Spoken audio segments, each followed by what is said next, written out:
Assalamualaikum warahmatullahi wabarakatuh. Perkenalkan, kami dari kelompok 9. Di sini kami akan membahas mengenai buku 2 bab 2 Perjalanan Panjang Akuntansi dan Jurnal Akuntansi Islam, Neo-Imperialisme dan Pemantasan Identitas, Organisasi Akuntansi dan Audit untuk Lembaga Keuangan Islam. Kelompok 9 terdiri dari yang pertama saya sendiri, Firly Kurnia Maulidini dengan NIM akhir 076. Yang kedua, Nanda Handayani dengan NIM akhir 077. Yang ketiga, Cici Nurmayangsari dengan NIM akhir 078. Dan yang terakhir, Muhammad Rizkiansyah dengan NIM akhir 079. Untuk yang pertama, kami akan membahas mengenai buku 2 bab 2 yaitu Perjalanan Panjang Akuntansi. Untuk pembahasan yang pertama yaitu mengenai pengantar perjalanan panjang akuntansi. Yang pertama, sejarah akuntansi di abad pertengahan. Sebagian besar pemerintah akuntansi mengenal Luca Pacioli sebagai Father of Accounting. Hal ini karena Pacioli yang mendokumentasikan sistem pencatatan berpasangan di buku Summa de Arithmetica, Geometria Proporsionalita. Alasan utama dalam sistem pencatatan berpasangan ialah mengenalkan mekanisme debit dan kredit yang sampai hari ini tetap dipelajari dan tidak mengalami perubahan. Singkat kata, akuntansi pada abad pertengahan diperlukan sebagai pengetahuan matematik dan penggagas sesungguhnya. Yang kedua, akuntansi di masa modern. Sebagian besar pihak yang mempraktikkan akuntansi di abad pertengahan adalah para pedagang. Beberapa pemerhati akuntansi di era modern ini menduga bahwa yang mengawali gagasan akuntansi adalah para pedagang. Dalam perkembangannya, akuntansi pernah diperlakukan sebagai seni. Namun pada abad ke-20, muncul gagasan untuk memperlakukan akuntansi sebagai ilmu sosial. Sebagai konsekuensinya, perkembangan akuntansi mengarah kepada pembuatan ketentuan-ketentuan yang diharapkan dapat mengatur penerapan akuntansi di dunia bisnis. Salah satunya adalah IFRS, International Financial Reporting Standard. Selanjutnya kami akan membahas mengenai akuntansi dan Pacioli. Untuk yang pertama, riwayat hidup Luca Pacioli. Pacioli dilahirkan pada tahun 1445 di Borgo San Sepolcro, Tuscany, Italia. Pacioli menerima pendidikan dasar dari Frater dan selanjutnya memperoleh pelatihan dari Folco de Balfocchi, seorang pedagang lokal. Pacioli juga mempelajari matematika dari pakarnya, yaitu Piero della Francesca. Pada usia 20-an tahun, Pacioli berpindah ke Venice yang merupakan salah satu kota pelopor perdagangan dunia. Pacioli tinggal di rumah pedagang kaya raya Sir Antonio de Rompiasi dengan tugas utama melatih ketiga anak Rompiasi agar menjadi pelaku bisnis yang baik. Kondisi ini mendorong Pacioli mempelajari sistem pencatatan. Ia juga mempelajari pendidikan di Universitas of Padua dan menulis buku. Yang kedua, konten Summa. Summa terdiri dari beragam topik bahasan matematika pembahasan akuntansi. Dalam hal ini adalah sistem pencatatan berpasangan, merupakan bagian kecil dari keseluruhan buku Summa. Yang ketiga, benarkah mekanisme debit dan kredit karya asli Pacioli? Pertama, Pacioli menyatakan bahwa sistem pencatatan berpasangan bukan gagasan murni yang berasal dari dia. Kedua, judul buku Summa berarti kumpulan yang mengindikasi bahwa topik bahasan yang disajikan merupakan koleksi atas pengetahuan yang sudah ada. Akuntansi di era modern. Yang pertama, dari seni ke ilmu sosial. Sebagai ilmu sosial, maka perkembangan akuntansi lazimnya dilakukan melalui pengembangan prinsip-prinsip dan penetapan peraturan akuntansi, dengan asumsi bahwa peraturan atau standar yang berlaku akan selalu dipatuhi. Akuntansi diharapkan mampu menghasilkan informasi keuangan yang dibutuhkan masyarakat. Pada awal pemberlakuan akuntansi sebagai ilmu sosial, sebenarnya tidak terlepas dari kritik dan perdebatan antar pemerhati akuntansi.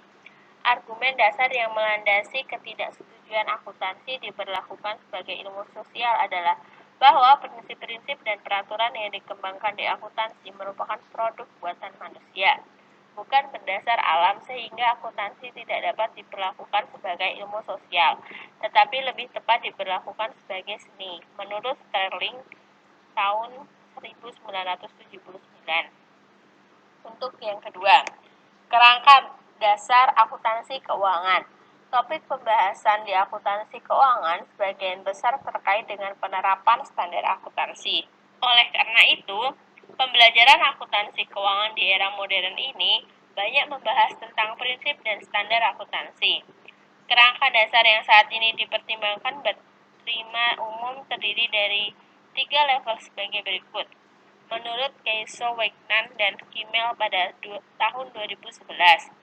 Level pertama, tujuan pelaporan keuangan. Level ini merupakan level fundamental yang diharapkan menjadi kriteria dan pertimbangan utama dalam penetapan dan penyusunan 2 level berikutnya.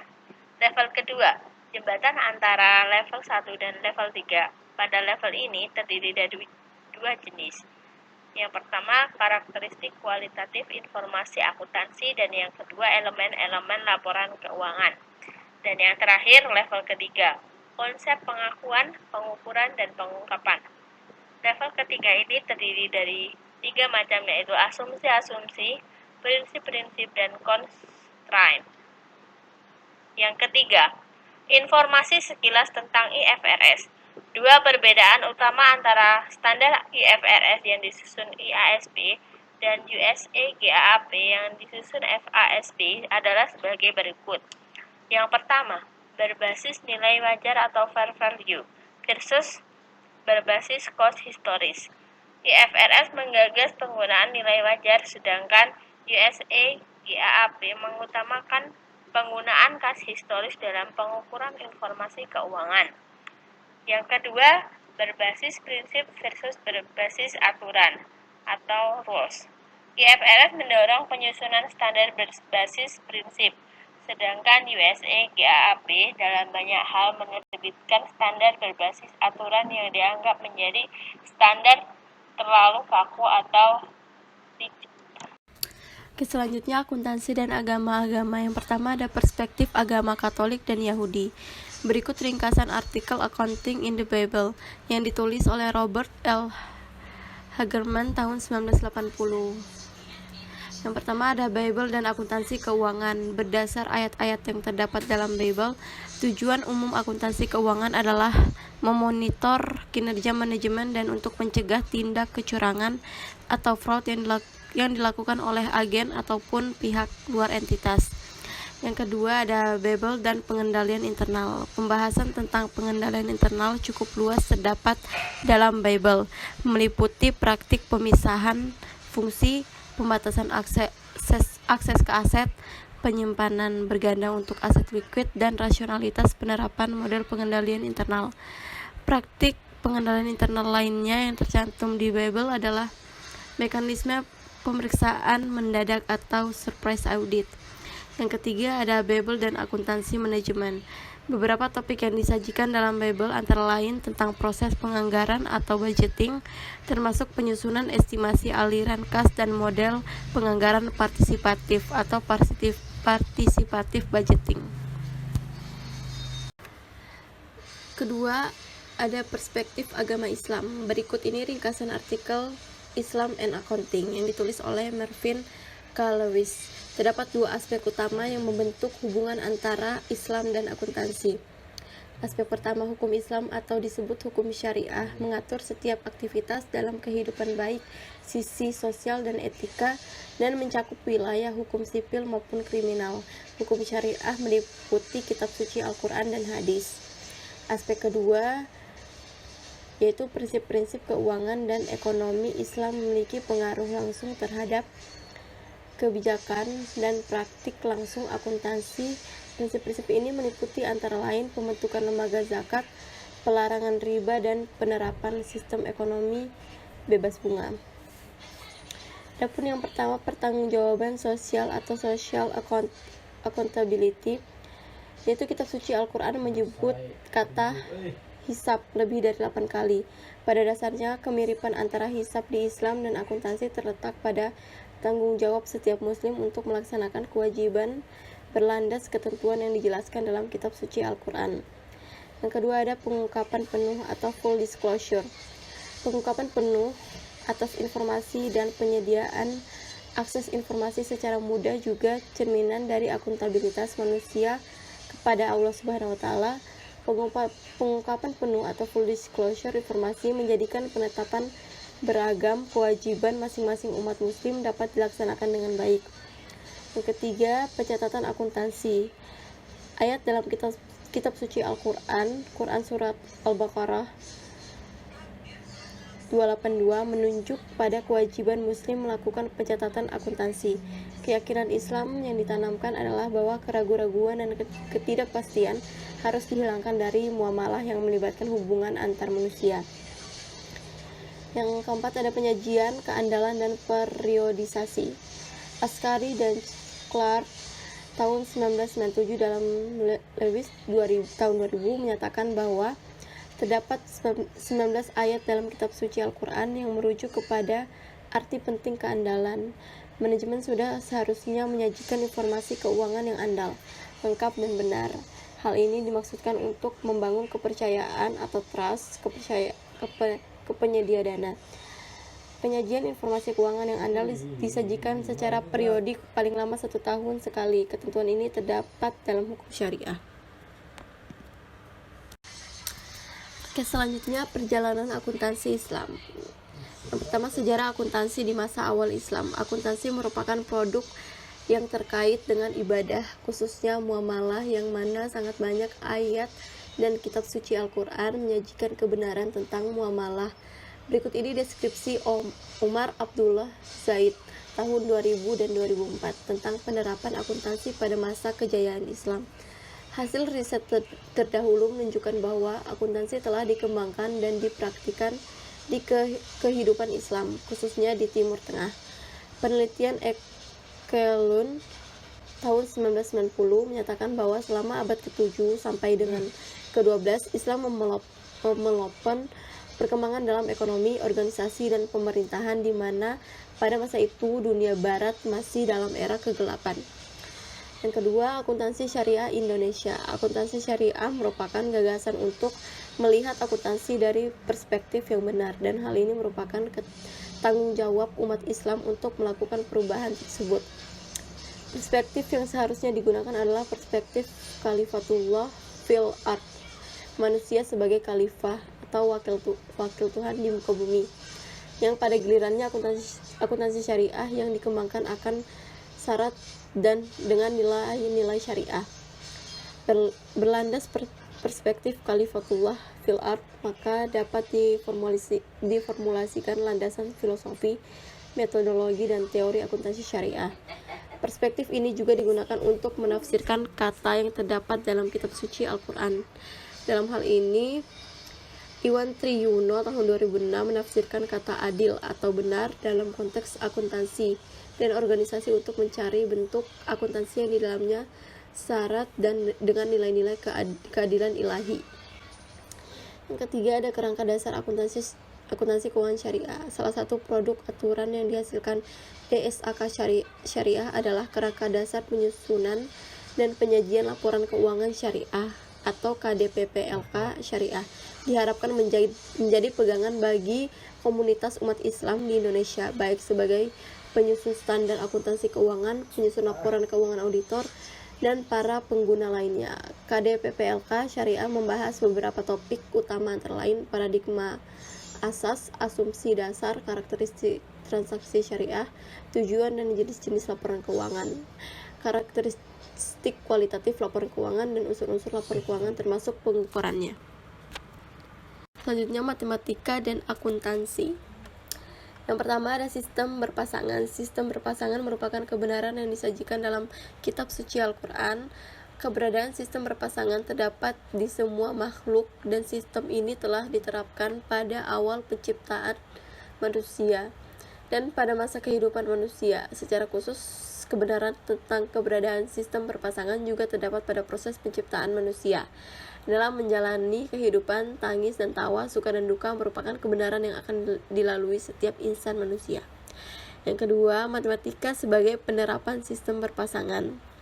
Dengan menerapkan epistemologi berpasangan di ilmu sosial, menurut Iwan Triyuno tahun 2006, akuntansi syariah diharapkan menjadi bersifat egosentris atau altruistis, maskulin feminim, privat publik, kuantitatif kualitatif, materi spiritual, dan seterusnya. Penerapan epistemologi berpasangan memungkinkan akuntansi memahami realita materi dan non-materi. Singkat kalimat, pengembangan akuntansi syariah harus mengombinasikan epistemologi rasional dengan epistemologi spiritual, menurut Iwan Triono tahun 2006.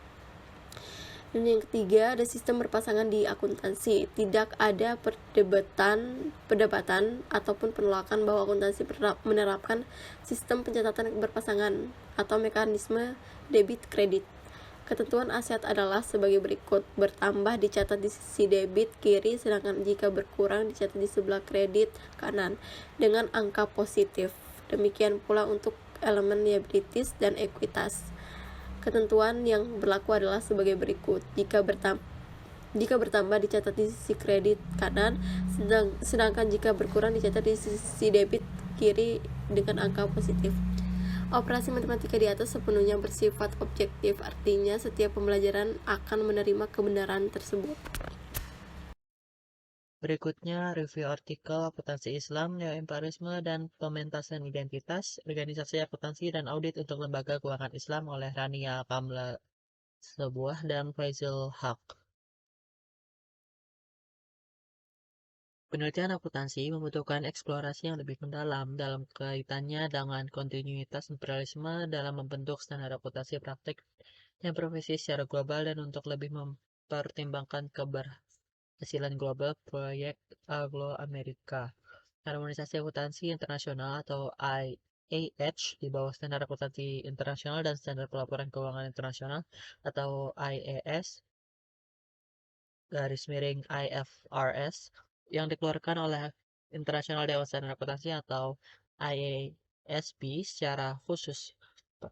Perhatian yang lebih kritis diperlukan untuk jenis interaksi antara kepentingan lokal dan eksternal, terutama peran kolaborator lokal dalam mempertahankan hubungan akuntansi imperialisme serta bentuk perlawanannya. Studi yang berfokus pada hubungan imperial akuntansi dalam konteks kontemporer telah menetapkan bahwa globalisasi profesi akuntansi telah terikat dengan imperialisme.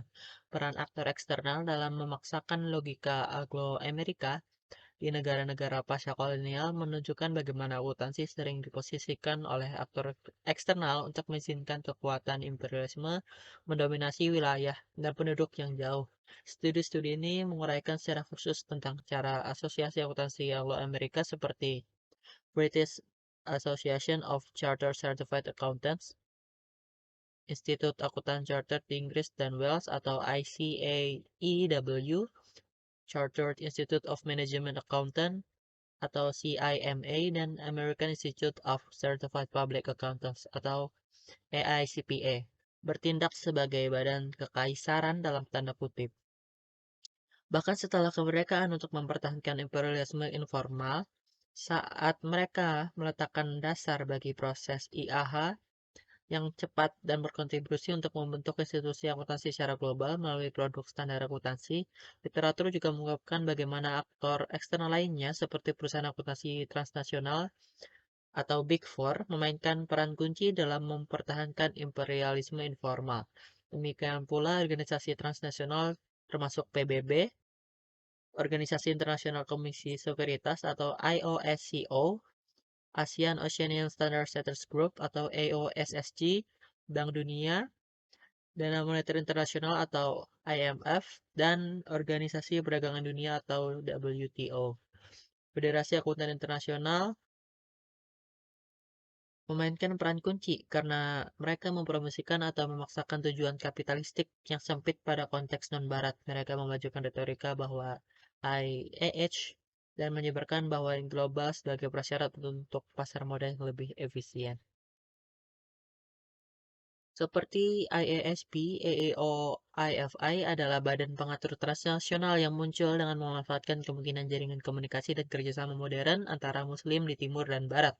Ini adalah satu-satunya badan pengatur akuntansi modern yang muncul di luar lingkup Anglo-Amerika dengan tujuan mengembangkan standar dan pemikiran akuntansi global yang terpisah dari mandat IASP. Meskipun EEO, IFI membatasi fokusnya pada IFI atau Islamic Financial Institution atau lembaga keuangan Islam, standarnya bertujuan untuk memfasilitasi standarisasi global di bawah syariat Islam.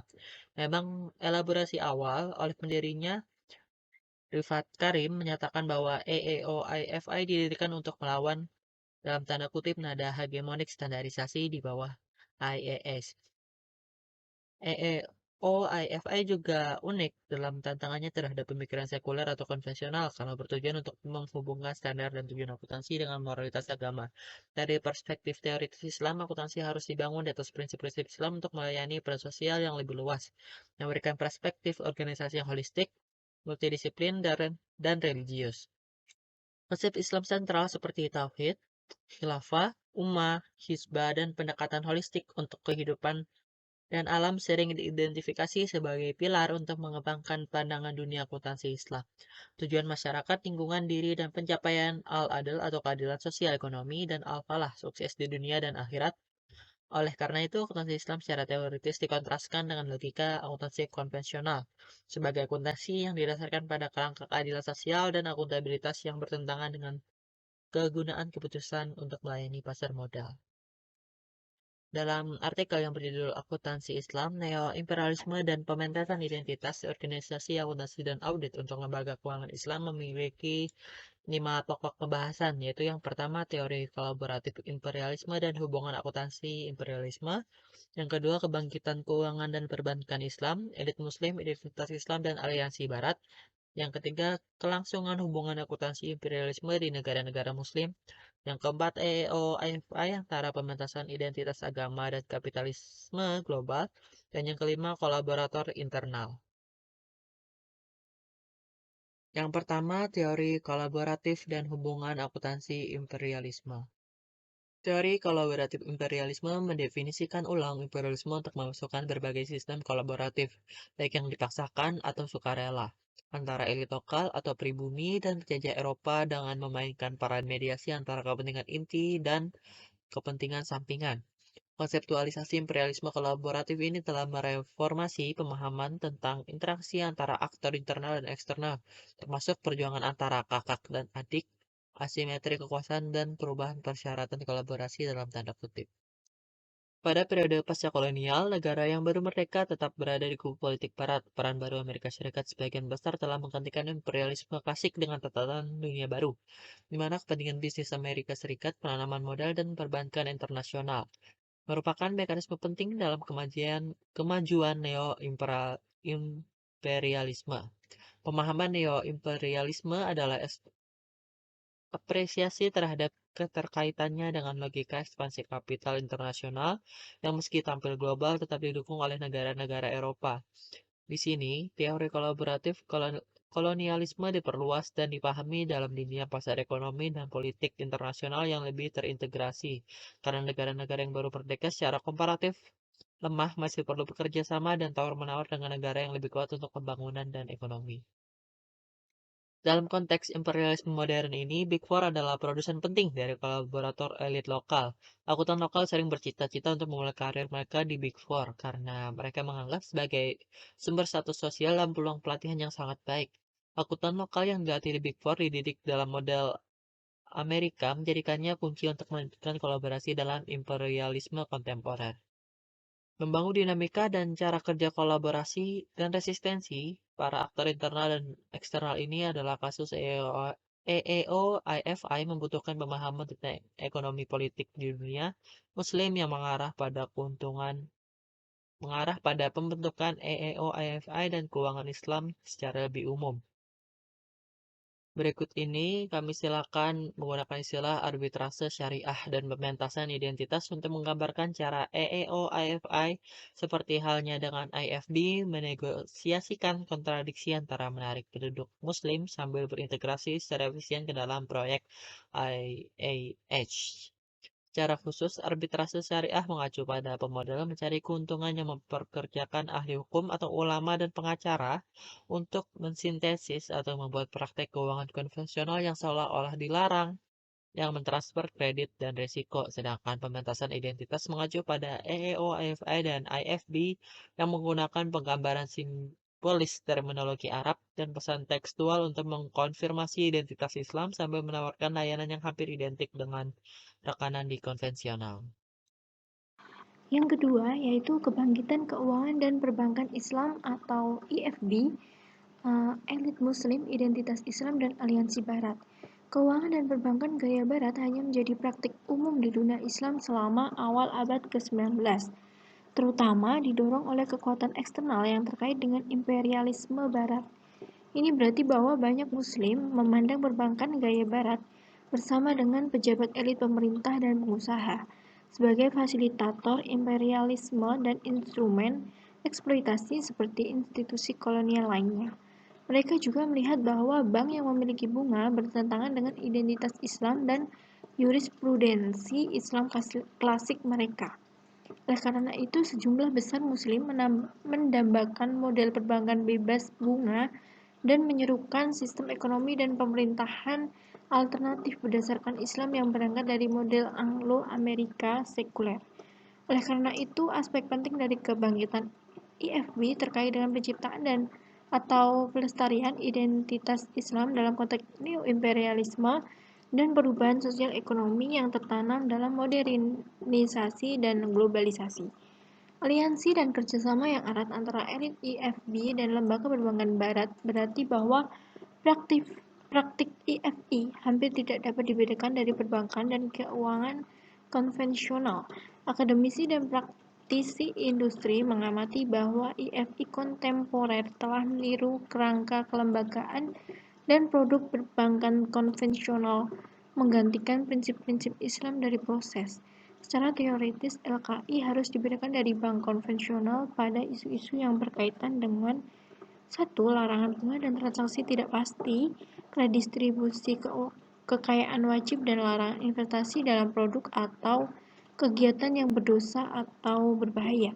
Yang kedua, profit and loss sharing atau PLS, keuntungan melalui pembagian risiko dalam aktivitas produktif atau perdagangan.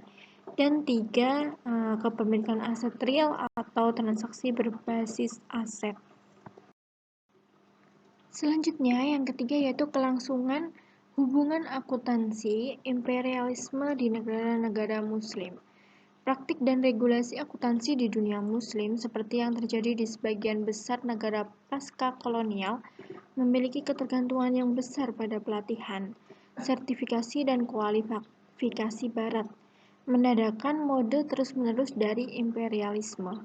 Ketergantungan ini diinformasikan oleh ekonomi neoliberal. Oleh karena itu, bagi banyak akuntan di negara-negara ini, memainkan permainan globalisasi berarti mematuhi sepenuhnya produk keuangan melalui ulama, mengacu pada bank syariah sebagai perbankan bebas bunga dan bank konvensional sebagai bank berbunga. Perbedaan antara realitas dan klaim mereka berarti bahwa satu-satunya Islam dengan IFRS atau tidak berbeda secara material darinya. Kelangsungan hubungan akuntansi imperialisme di negara-negara Muslim. Akuntan Arab didorong untuk memperoleh sertifikasi profesional Inggris atau ES dan bagaimana model akuntansi Barat menggantikan perhatian dari akuntansi yang berkaitan dengan masyarakat atau dipengaruhi oleh Islam. Temuan ini direplikasi di negara-negara Muslim lainnya seperti Bangladesh dan Malaysia, di mana profesi, peraturan, dan praktik terus dibentuk sesuai dengan model kolonial yang didukung dan ditegakkan oleh negara. Yang keempat yaitu AAOIFI, antara pementasan identitas agama dan kapitalisme global. Yang pertama yaitu pementasan identitas agama. Klaim AAOIFI atas karakter Islami yang unik adalah kunci untuk membela IFI dari tuduhan hanya meniru rekan-rekan konvensional, melegitimasi mereka, dan menjaga mereka tetap menarik bagi pelanggan Muslim. Oleh karena itu, pendirian AAOIFI seringkali disertai dengan retorika yang membedakannya dari badan-badan konvensional berdasarkan landasan budaya dan agama. Islamic Development Bank atau IDB, penyandang dana atau pendiri utama AAOIFI, dalam publikasi yang sama juga mempromosikan peran sosial, bukan hanya satu ekonomi, akuntansi termasuk redistribusi kekayaan untuk kepentingan masyarakat, menekankan kembali pentingnya mengembangkan standar akuntansi yang berbeda untuk LKI berdasarkan syariah. AAOIFI dalam pementasan identitas keagamaannya juga secara signifikan menggunakan penggambaran simbolis dan pesan tekstual untuk mengonfirmasi identitas keislamannya sebagai permulaan standar yang dikembangkan dalam bahasa Inggris dan seringkali sangat selaras dengan IFRS, berserakan dengan istilah Arab abad pertengahan seperti mudharabah, murabahah, dan ijarah. Kedua yaitu AAOIFI, modern, global, dan berorientasi pasar. Standar AAOIFI tidak jauh berbeda dari IASB dalam fokus pada IAH, komparabilitas, dan fungsi efisien pasar keuangan global untuk IFI. Standar AAOIFI dimaksudkan untuk pasar dan investor besar daripada pemangku kepentingan masyarakat atau bahkan pemegang akun PLS kecil. Tujuan AAOIFI menekankan gagasan keputusan kegunaan informasi untuk memungkinkan pengguna membuat keputusan investasi dalam berurusan dengan IFI. Demikian pula, prinsip-prinsip yang menginformasikan pengembangan standar AAOIFI secara eksplisit sebanding dengan yang menginformasikan IASB, termasuk ketidakberpihakan, konsistensi, penerapan universal, dan presisi prosedural. Memang AAOIFI secara eksplisit mengungkapkan bahwa tujuan dan prinsipnya didasarkan pada yang konvensional. Dalam menetapkan tujuan laporan keuangan LKI, AAOIFI membandingkan dua pendekatan untuk menetapkan tujuan akuntansi keuangan. Yang pertama yaitu menetapkan tujuan berdasarkan prinsip-prinsip Islam dan ajarannya. Yang kedua yaitu memulai dengan tujuan yang ditetapkan dalam pemikiran akuntansi kontemporer. Akhirnya AAOIFI lebih memilih opsi kedua sebelum menguji tujuan konvensional terhadap syariah, mengadopsi yang konsisten dengan syariah dan mengecualikan yang tidak. Selanjutnya, yang kelima, kolaborator internal. Pertama yaitu lembaga keuangan Islam, di mana pendirian AAOIFI penting untuk memberikan legitimasi dan kepercayaan kepada IFI di pasar keuangan Islam yang sedang berkembang serta meyakinkan publik Muslim tentang karakter Islami atau supra IFI. Sementara itu, pertumbuhan IFI yang cepat merupakan akibat langsung dari kebijakan liberalisasi di seluruh dunia Muslim dan berkurangnya kontrol pemerintah. Oleh karena itu, kepentingan IFI terutama dalam mengarahkan AAOIFI menuju kekuatan pasar global untuk memungkinkan fleksibilitas pilihan, daya saing, dan inovasi IFI sambil mempertahankan daya tarik keagamaan yang unik. Dengan demikian, retorika IFI sering diarahkan pada pentingnya akseptabilitas pasar dari standar yang seringkali membutuhkan fleksibel sebagai lawan dari agama dan kaku standar akuntansi. Yang kedua yaitu Badan Pengatur di Pasar Keuangan Islam Utama. Badan pengatur akuntansi di pasar keuangan Islam terbesar memang memimpin dalam mendamaikan persyaratan IFI dengan IFRS. MASB misalnya sebagai bagian dari grup konsultatif untuk instrumen dan transaksi yang sesuai dengan syariah. IASB memimpin inisiatif konvergensi melalui AOSSG atau kelompok kerja untuk masalah pelaporan keuangan yang berkaitan dengan keuangan Islam yang lebih terorganisir bersama dengan Dubai Financial Service Authority atau DFSA, SOCPA, ICAP, dan Indonesia Institute Akuntansi atau IAI menjadi anggota kuat lainnya. Kelompok kerja mengamati bahwa banyak standar akuntansi AAOIFI tidak bertentangan dengan IFRS. Mereka mengusulkan untuk bekerja sama dengan IASB untuk mengatasi perbedaan yang terbatas. Hal ini menunjukkan ancaman langsung terhadap penerapan FAS oleh LKI. Meskipun ada pengakuan atas peran ulama syariah, tampaknya ada upaya yang disengaja untuk tidak mengakui peran AAOIFI dalam mengembangkan standar akuntansi. Pada tahun 2015, kelompok kerja mengomentari draft exposure IASB tentang kerangka konseptual untuk pelaporan keuangan, mengusulkan dimasukkannya beberapa isu pelaporan keuangan Islam dalam kerangka konseptual yang diusulkan IASB. Ketiga yaitu ulama syariah. Dengan sistem ulama syariah, itu tetap menjadi sumber legitimasi yang signifikan bagi LKI dalam konstruksi citra mereka sebagai kompetitif, inovatif, dan juga islami. Mayrir menjelaskan, Dewan Pengawas pada bagian mereka dapat memperoleh legitimasi atas keputusan mereka dengan mengacu pada standar AAOIFI dan pada saat yang sama memberikan stempel persetujuan untuk standar itu sendiri. Fatwa ulama juga telah digunakan untuk mendukung IFI menjauh dari AAOIFI. Akademi Penelitian Syariah Internasional untuk Keuangan Islam atau ISRA berpendapat dalam makalah penelitian ISRA 3-nya bahwa mereka merasakan tidak ada kontradiksi antara prinsip-prinsip yang mendasari IFRS dan syariah, khususnya pada bentuk di atas substansi, nilai waktu dari uang, pengukuran nilai wajar, dan pengakuan berdasarkan probabilitas. Sekian pembahasan dari kelompok kami. Kurang lebihnya mohon maaf. Terima kasih. Wabillahi taufik wal hidayah. Wassalamualaikum warahmatullahi wabarakatuh.